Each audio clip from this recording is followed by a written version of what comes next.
What's happening in the financial markets right now? And are the stocks truly represent what's happening in the economy?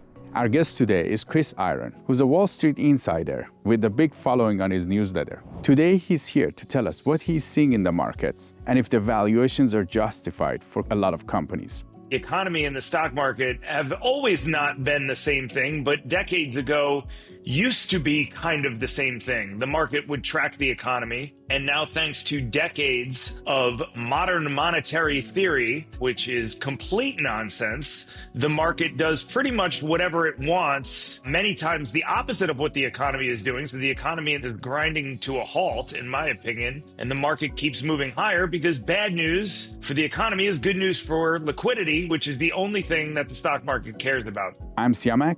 This is Market Insider. Chris, it's great to have you on. Welcome. Hi, thanks for having me. We want to talk to you about the state of economy. Can you tell us what you see? The United States economy right now is finally watching positive real interest rates catch up to the American consumer, who is buried in debt and is having immense difficulty paying their bills, not just because of inflation, but because of all of the consumer debt that they've taken on over the last few years since COVID. With interest rates, positive real rates now, meaning interest rates minus the CPI number that we're told is inflation, that just raises the cost of servicing everybody's debt, whether it's automobile debt, whether it's adjustable rate mortgages. Between that and rising prices, the American and no real liquidity lifeline like we got during COVID, where the Fed just sprayed $4 trillion out in an attempt to just paper over the economy because the economy shut down. In an absence of that, the American consumer, I think, is completely tapped out. I think we're starting to see it in things like subprime auto. I think you're going to see stress in credit card delinquencies continuing. I think you're going to see bad marks on private equity books when it comes to commercial real estate and AI. And so it takes time.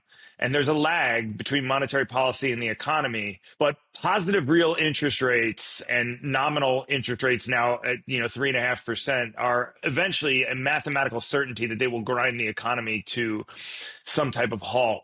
What that means for the stock market is a completely different question, because the economy and the stock market have always not been the same thing, but decades ago used to be kind of the same thing. The market would track the economy. And now, thanks to decades of modern monetary theory, which is complete nonsense, the market does pretty much whatever it wants, many times the opposite of what the economy is doing. So the economy in this case is grinding to a halt, in my opinion, and the market keeps moving higher because bad news for the economy is good news for liquidity, which is the only thing that the stock market cares about. So in my opinion, we are probably over the next 12 to 18 months heading for some type of sharper economic deleveraging that I think the Fed will come in and try to rescue the economy from and kind of buoy stock prices and the nominal price of financial assets as a result to stave off essentially a sharp period of deflation, which I think needs to happen. And the Fed doing that will widen the inequality gap, as it has done over the last few decades, continue to cause inflation and brutalize the lower and middle class. You mentioned every time we have bad news, the stock market can continue going up. Can you explain how that's happening?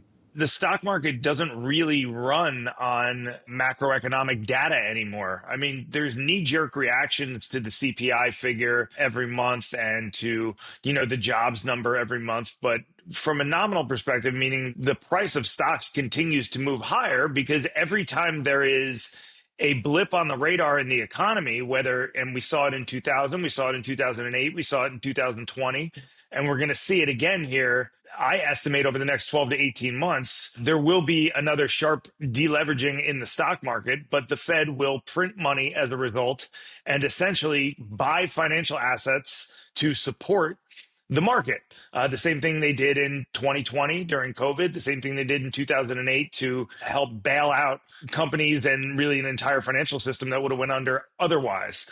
The market doesn't necessarily see bad economic news as bad news for stocks. They kind of see it as a harbinger that the Fed will come in and continue to spray printed money wherever it can in order to keep the nominal price of financial assets like real estate and stocks and bonds, keep that with the appearance that everything is okay. And that is in my opinion, really nefarious thing. It psychologically conditions investors the wrong way. It creates a ton of moral hazard. It socializes losses and privatizes profits. What it does is disproportionately helps people who already have the lion's share of financial assets, which is why right now the lower and middle class are dealing with the effects of inflation and have trouble buying a box of cereal. And the world's richest men are getting, substantially richer than they were in 2020. The NASDAQ has tripled off of its lows since 2020. And so all that does is support people that already own financial assets and makes it difficult for people that don't. If you're like a first-time home buyer or you just want to start buying a portfolio of stocks, well, you're going to have to pay 40 times earnings now and buy at all-time highs. Even Buffett said this in 2020. He said, I'm just not seeing any opportunities, which in essence I took to mean the Fed came in too quickly, bailed out the stock market too quickly, and we never got value. There was just a support on the price of equities and the price of financial assets by printing money by whatever means possible. And the nefarious thing about that is the consequences of money printing are not in your face. So the Fed can do that and just kind of pass off the consequences, which is slowly rising prices that are tough to notice and a diminishing quality of life. That kind of happens in the dark machinery of night. No one really notices it right away. And that's what I think makes that monetary policy, the widening of the inequality gap and the brutalization of the lower and middle class, really nefarious and quite gnarly. When you say the markets are overvalued, and what metrics are you looking at? Well, you can look at any metrics right now, really. On a historical basis, the market is, I think, on a combination of metrics, the most overvalued it's ever been. Common metrics are people will look at market cap to GDP, which is, sometimes called the Buffett indicator, which is at or near all-time highs. They'll look at a Shiller price to earnings ratio. They'll look at the historical price to earnings ratio of the S&P 500 dating back, decades. And really on any one of those metrics, the market is at or near all-time aggressive highs for valuation, meaning the market's multiple and the amount that you're paying. Stocks are as expensive as they've ever been right now. Do you think the speculation in the markets right now, it's placed in certain sectors right now compared to other sectors? Well, I think most of the robust speculation right now is in AI. But I think even on top of that, crypto is a huge speculative market. It's a completely nascent asset class that nobody really knows whether or not it's here for good or not, or whether it will serve some type of utility in the future where we're going to need it. And that story is playing out before our eyes. So we've had 15 years here or so of Bitcoin, kind of underpinning the crypto ecosystem, $2 or $3 trillion worth of cryptocurrencies and cryptocurrency related companies on top of that. If the market all of a sudden determines that that was all malinvestment and that crypto doesn't have as bright of a future as many of these 20-year-old tattooed mohawk freaks think it does, like, the people talking crap on the Reddit message boards. And by the way, I have a lot of respect for those people. I'm a tattooed freak of nature. It's no problem. I'm an everyday guy. But I'm just saying, if those people turn out to be wrong, the crypto industry doesn't survive long term. Not only is it going to be a huge incineration of capital, you're going to see really the entire crypto market cap, I think, is like $3 or $4 trillion. I mean, that would essentially have no bid, right? So, that would go from $4 trillion to zero. If we find out something like one of the stable coins that hasn't been audited is doing something nefarious, we could see like an FTX style scenario again, where crypto takes a huge dent. And then all of the companies that have become Bitcoin, Ethereum, treasury companies that have hired workers to work in crypto, those all become job losses. And so just in terms of air pocket, I think crypto is probably the biggest potential air pocket. If it doesn't make it, it might. And then I think AI is probably right after that, because AI is going to be here to stay and it does have legitimate uses. It's just a question of how far we've overshot the mark right now And, much like 2008, the build out versus what we're actually using and what these companies can pay for. And I do think actually Michael Burry just did a great podcast like a month ago where he talks about the comparisons there and how we may have overshot the mark in artificial intelligence. So we will have to see if the demand in AI at some point catches up to the robust amount of orders and partnerships that are constantly taking place. But in terms of speculation, I would put crypto probably as number one tip of the spear, like most risk, and AI and tech probably right under that, because even though they have a good use, the valuations are very aggressive. Chris, you have a lot of experience in finding companies that are overvalued in the past, that you would look into them, especially China-related companies that would go public here. Can you tell us about that? And how would you go about valuing companies? What do you look into when you're thinking about investing in a company? Well, personally, I wouldn't own anything that's an ADR from China. That's just me. I've seen so much egregious fraud in my very short career that it's just been stunning. There's a movie on YouTube that anybody can go and rent. It's called The China Hustle. It's, an hour and a half. It's a great movie detailing the company that I used to work for, which was called Geo Investing, who, along with people like Muddy Waters and some of the earlier short sellers, went through and performed due diligence on dozens of US listed China-based companies that were just outright faking their numbers and faking the fact that they had a business. And no one in the United States did any type of due diligence on them, not the auditors, not the exchanges. So they got a listing, they got a huge market cap, and they got to file fake numbers with the SEC. And then ultimately management, in a lot of these cases, got to abscond with, hundreds of millions or billions of dollars in shareholder money cumulatively without any consequence, because we don't really have jurisdiction to do anything over there. And so what the movie details is basically how these companies were presented to US investors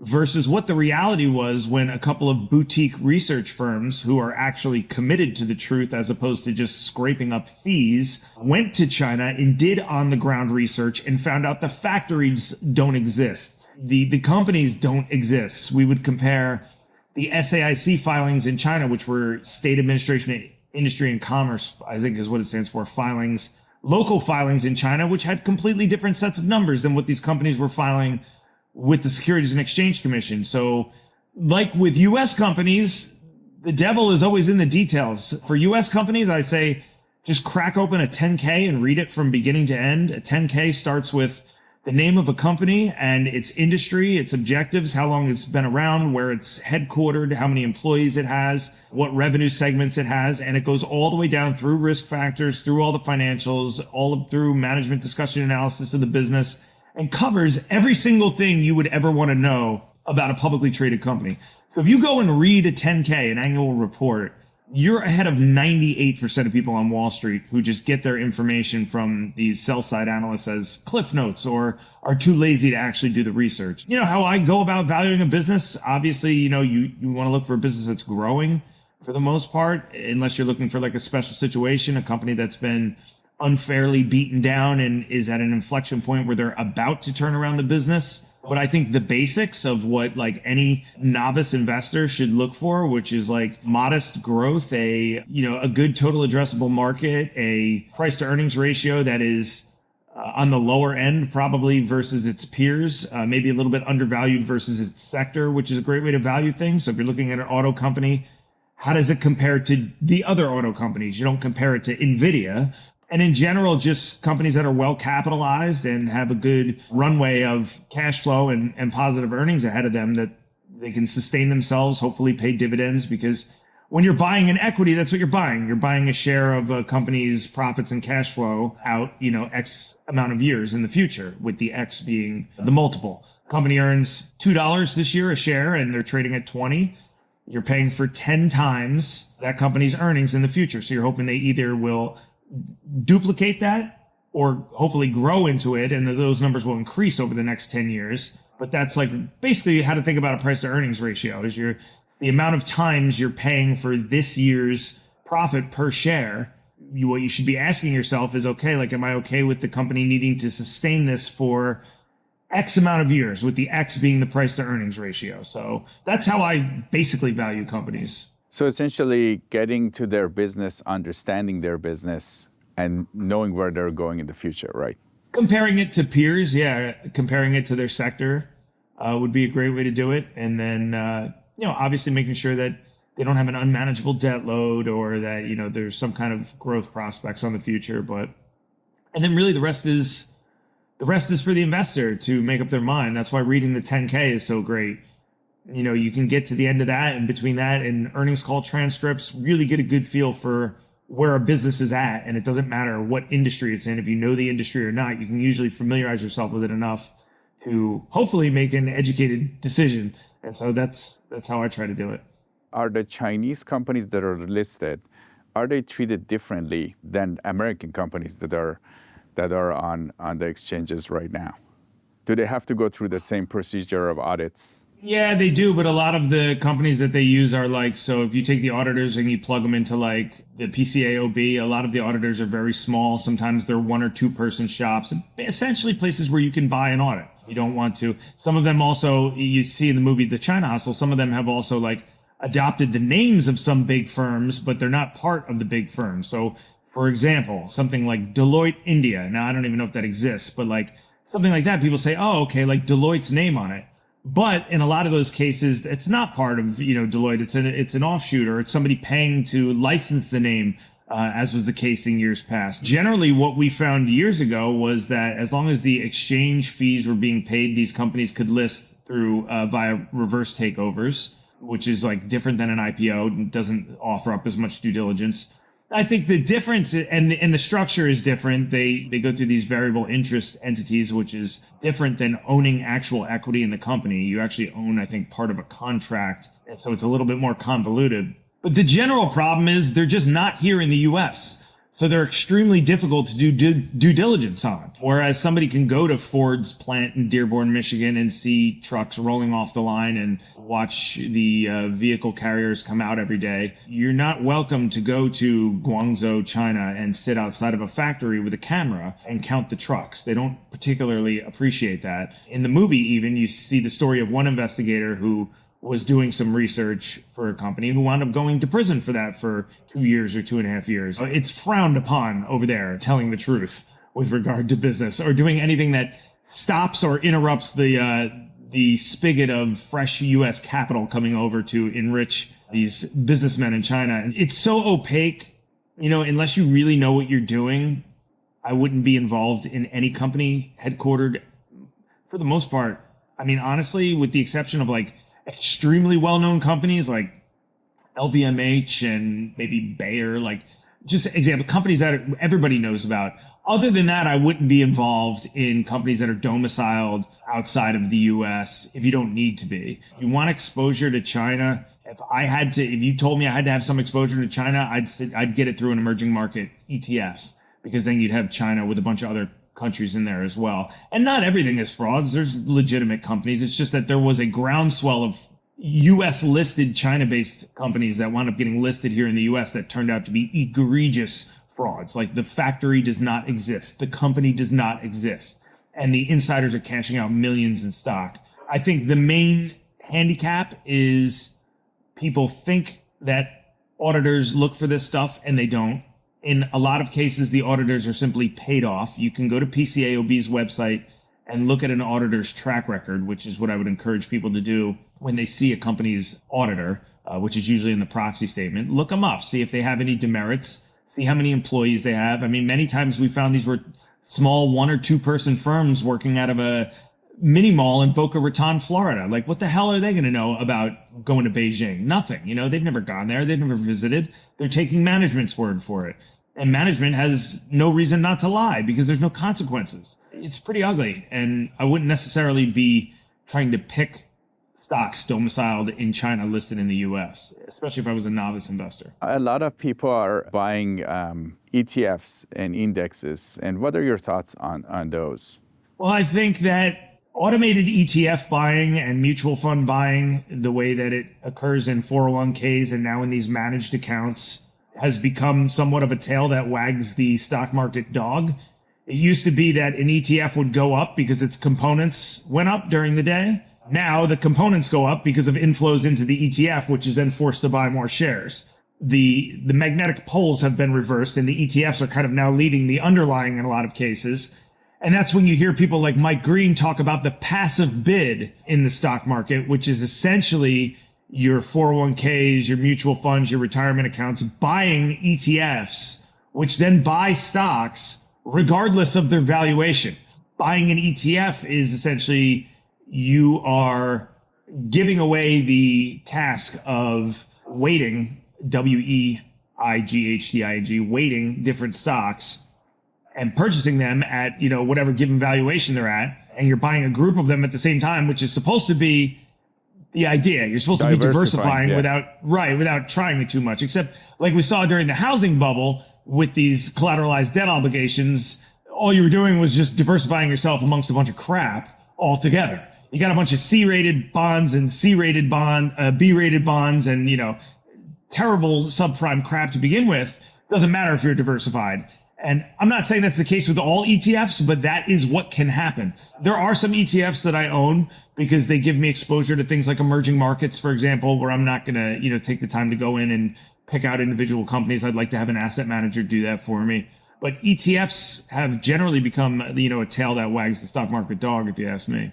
What are your thoughts on that with the concentration of a few companies having a big chunk of S&P 500? Well, I think that you're putting all your eggs in one basket, right? Like you have the Mag 7 stocks, most of which are aggressively valued, one of which I think is extremely aggressively valued. And so when you're buying an index weighted ETF, you're kind of giving away the power to own the things that you want to own in proportion to other things and just allowing an asset manager to do that. But it's really just automated recurring buying. You do lose, I think the more attuned you become to just stock picking on your own and figuring out, which individual companies you like on your own, because otherwise you're getting exposure to things that you might not want to own. Do you want to own an automaker that's legacy business is in collapses and is trading at 150 times earnings right now? Like maybe you do.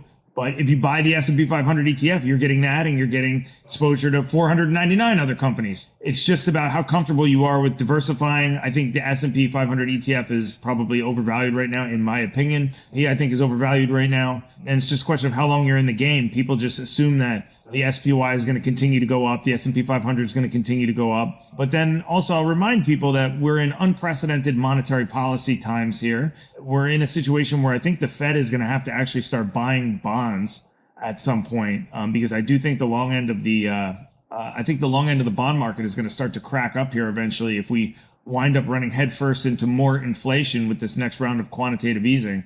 And in a situation like that, I don't think it's impossible for the U.S. to slip into kind of what Japan slipped into, which is trading sideways for the better part of a decade or maybe even more. In that case, you have to be wary of the fact that, you may not get the return that you're assuming you're going to get with the S&P 500 ETF. But yes, that is generally like the preferred.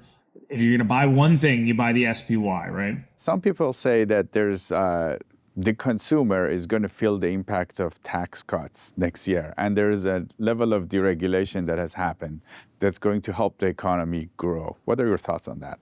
Yeah, I think cutting taxes in general is always a pathway to a more vibrant economy because you're taking capital that would otherwise be allocated by the government, who is a terrible capital allocator, and you're giving it back to the corporations and individuals and entrepreneurs that could use it for, investment in their businesses or to pay dividends or to just return capital to shareholders. So in general, I'm not a huge fan of high taxes. I think that anytime you cut taxes or otherwise do anything to allocate capital to the private markets versus having government figure out where it's going, like we're seeing now in Minnesota, all of these daycare frauds, it's that times a million. It's everywhere. There's so much fraud and waste and abuse in government spending that it's perverse. Anytime that you allocate more capital for the market and for the people that have earned it and don't turn it over to the government who can allocate it poorly, I think that's a great idea. That and deregulation as well. I think the closer we can get to a free market, the better. In terms of what you see, what advice do you have for investors in the next couple of years? My advice to investors would be learn about the Austrian School of Economics, which is basically basic economics. It's your supply and demand, it's price as a rationing mechanism, all of the basics of economics that underpin the economy all the way at its core before we started building this modern monetary theory house with 900 editions on top of it.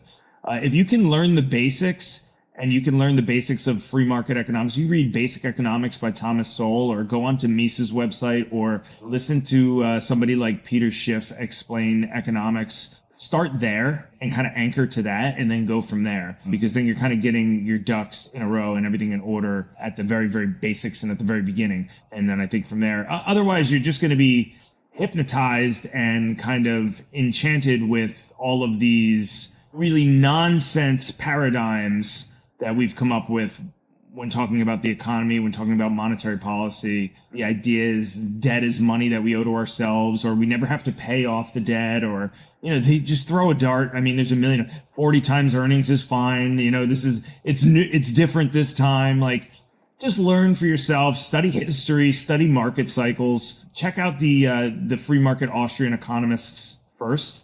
And then if you want to dabble into MMT or whatever, do that. For me, it's been 10 years of hearing about modern monetary theory and learning about it, but it's never made more sense to me. To me, I feel like the free market kind of always has its way eventually. And that's what I think is happening now with like the price of gold, for example, with this deleveraging that I'm talking about. I mean, it's just math. You have positive interest rates on the largest debt bubble in history, and at some point something's going to give. Like I said, it could be in private equity marks, it could be in CRE, it could be in subprime auto, it could be somewhere, that we completely don't expect. Some company right now, that's an enormous company that nobody knows about, that's committing egregious fraud, and we don't know about it. Some guy is cooking the books somewhere at a major corporation now, and you don't find out about these things until they blow up, like FTX or Silicon Valley Bank or whatever it is. And so that's happening right now. It's just a question of how and when it will be revealed to us and what it's going to take down with it. So I would say do your own research, learn the Austrian School of Economics, keep your head on a swivel, understand that auditors, sell-side analysts, people on financial media are not there to help you. They're there to talk your book. They don't have a vested interest in really helping you learn. They have a vested interest in promoting whatever it is that benefits them. So just stay super vigilant, stay super sharp, and keep your head on a swivel in general, because things can change very quickly. Like we saw with COVID, for example, everything was fine one day. The next day we woke up and people were fist fighting over toilet paper at Costco. And that can happen with markets. Everything can be fine today, and we could wake up tomorrow and be limit down for any reason or no reason. So there's a reason that past performance is not indicative of future results, is the same line that you see on every piece of financial. It's the same disclaimer you see everywhere in the finance world, because that's the truth. Past performance is not indicative of future results. So beware of recency bias and do your own work. Keep your head on a swivel. Chris Irons, it was great to have you on Market Insider. Thanks so much for having me. Love you guys. Let us know what you think is happening with the stock market right now. Do you think the valuations are justified? You can always comment. We read all of your comments. I'm Siamak. This is Market Insider. We'll see you next time.